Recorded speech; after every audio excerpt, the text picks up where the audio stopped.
ਕਿਵੇਂ ਬਰਾਛੋ ਵਾਈ ਜੁੱਤੀ ਛੱਡ ਦਿੱਤੀ ਹੈ? ਭਰਾ ਵਾਈ ਜੁੱਤੀ ਛੱਡਣੀ ਹੈ ਹੋਰ ਕੀ ਕਰੀਏ।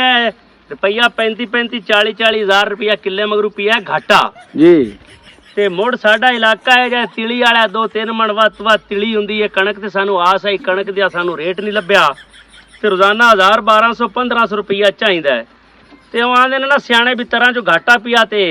ਹੁਣ ਤਰ੍ਹਾਂ ਦਾ ਘਾਟਾ ਤਰ੍ਹਾਂ ਹੀ ਪੂਰਾ ਕਰਸਣ ਸਾਨੂੰ ਤੇ ਐਵੇਂ ਸਮਝ ਤਰ੍ਹਾਂ ਚੋਂ ਘਾਟਾ ਪੈ ਗਿਆ ਇਹ ਰੁਪਈਆ 800 1000 ਬਣ ਜਾਂਦਾ ਹੈ ਤੇ ਮੈਂ ਉਹ ਜ਼ਿਮੀਦਾਰ ਭਰਾ ਜਿਨ੍ਹਾਂ ਦੀ 35 40 ਹਜ਼ਾਰ ਦੀ ਕਿੱਲੇ ਮਗਰੂ ਮੰਜੀ ਠੁੱਕੀ ਹੈ ਅੱਛਾ ਮੈਂ ਉਹਨੂੰ ਆਖਸਾਂ ਵੀ ਤੁਸੀਂ ਵੀ ਆਦਾ ਕੋਈ ਯਾਰ ਲੱਗੋ ਕੋਈ ਇਹ ਜਿਹਾ ਕੰਮ ਲੱਭ ਲਓ ਵੀ ਜਿਹਦੇ ਨਾਲ ਹੋਰ ਨਹੀਂ ਤਾਂ ਬਾਲਾਂ ਦੀ ਰੋਜ਼ੀ ਬਣਦੀ ਰਵੇ ਤੇ ਬੜਾ ਜ਼ਬਰਦਸਤ ਆ ਵੇਖੋ ਇੱਧਰ ਆਪਣੇ ਕੋਲੇ ਆ ਕੈਚਰ ਵੀ ਹਨ ਹੈਂ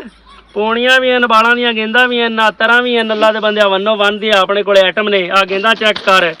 ਹੈਂ ਆਈ ਸਮਝ ਤੇ ਆ ਗੁੜੀਆ ਵੀ ਹੈ ਆ ਤਰ੍ਹਾਂ ਹਨ ਮਾਸ਼ਾਅੱਲਾ ਤੇ ਰੁਪਈਆ 1000 1200 ਬਣ ਜਾ ਸੀ ਤੇ ਵਾਹੀ ਜੁੱਤੀ ਜਿਹੜੀ ਹੈ ਉਹਦੇ ਚ ਘਾਟਾ ਪਿਆ ਇਧਰ ਕੁਝ ਨਾ ਕੁਝ ਆਮਣਤ ਹੈ ਜ਼ਿਮੀਦਾਰਾਂ ਦੇ ਇਸ ਟਾਈਮ ਇਹ ਹਾਲਾਤ ਨੇ ਹਰ ਕੋਈ ਆਦੇ ਹਾਰੇ ਲੱਗ ਗਿਆ ਕੋਈ ਲੋਰਾ ਮਣੇ ਨਿਕਲ ਗਿਆ ਕੋਈ ਪਸ਼ੌਰਾ ਮਣੇ ਨਿਕਲ ਗਿਆ ਕੋਈ ਕਿਧਰੇ ਨਿਕਲ ਗਿਆ ਆ ਆਂਦਾ ਪਿਆ ਵੀ ਲਾਹੌਰ ਦੀ ਟਿਕਟ ਕਟਾਈ ਫਿਰਦਾ ਹੈ ਇਹ ਜ਼ਿਮੀਦਾਰਾ ਛੱਡ ਦੇ ਕਿਉਂ ਵੀ ਕਦੋਂ ਲਾਹੌਰ ਜਾਣਾ ਹੀ